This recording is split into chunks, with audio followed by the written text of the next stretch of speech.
Another thing I'm excited about the possibility of, though, is this final topic.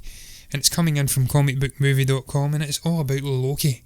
And not just the character Loki, the actual Disney Plus TV show, rumoured to be setting up Kang the Conqueror in the Marvel Cinematic Universe. Now, they're saying that this is all going to be taking place via the Time Variance Authority appearing in this upcoming TV show, because obviously Loki is running rampant, going through multiple timelines and doing some nifty shit with the Tesseract. And this is going to be intriguing to see how this is going to blend in. Kang the Conqueror, apparently a real imposing and foreboding villain who could be a mainstay in the MCU if he is introduced correctly. He has worked in conjunction with the Time Variance Authority, and he's also been an enemy of them as well, a real thorn in the flesh of the Avengers in the comics.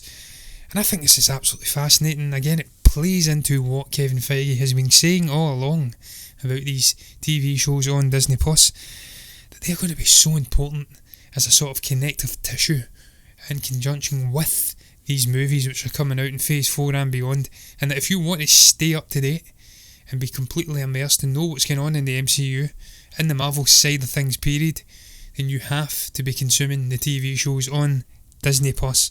And if they do this, along with what they're doing with the interesting things they're doing on WandaVision, blending it in with obviously Doctor Strange and the Multiverse of Madness, then it is really promising indeed for people who own a subscription to Disney Plus. Just all that goodness that's going to be coming. This is fascinating because Kang is such a cool character, but it's also fascinating to see what shit Loki is going to be getting up to in this TV show. One of the things I really enjoyed about The Mandalorian was the fact we had an overarching story with Baby Yoda, and obviously Giancarlo Esposito's Grand Admiral Imperial figure, all waiting at the end to get his hands on Baby Yoda. But the fact that we had other little side stories, each episodic thing had its own self-contained little story which you consumed, and it felt so fulfilling watching. They had their own little villains, and you had your own interesting little protagonist helper characters, like the guy that says this is the way, and that was the Mandalorian, I have spoken, and things like that. Hopefully we see this theme continuing in the MCU side of things with these Disney Plus TV shows, hopefully a little longer though. That was my one grievance with The Mandalorian. It was fulfilling, but I could have watched another 4 or 5 episodes of that because it was so short. So hopefully we get slightly longer episodes, and that the content, the feel and the production quality is akin to what we got in The Mandalorian.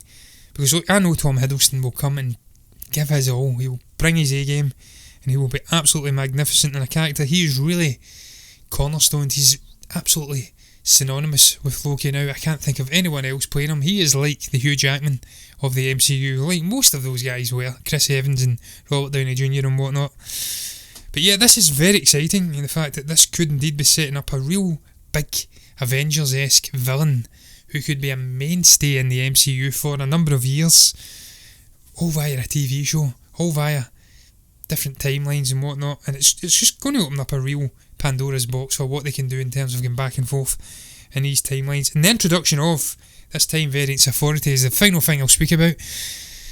Whilst I'm excited to see these guys and what they're going to bring, because they, having a look on the Marvel wiki, they seem to be almost like a villainous organisation. They are the keepers of justice in terms of trying to tidy up the different timelines and universes and whatnot, multiverses.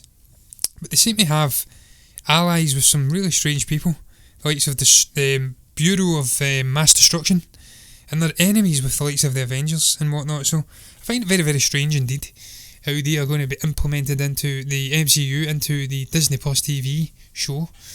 Because where were these guys in the events of Endgame when our heroes were going back and performing time heists to get Infinity Stones and whatnot? There's some explaining to do there, but I'm sure Kevin Feige and the gang over at Disney Marvel will do a stupendous job of explaining it all away in a manner that feels organic and allows itself to weave the story onwards evermore. But look guys, I am done.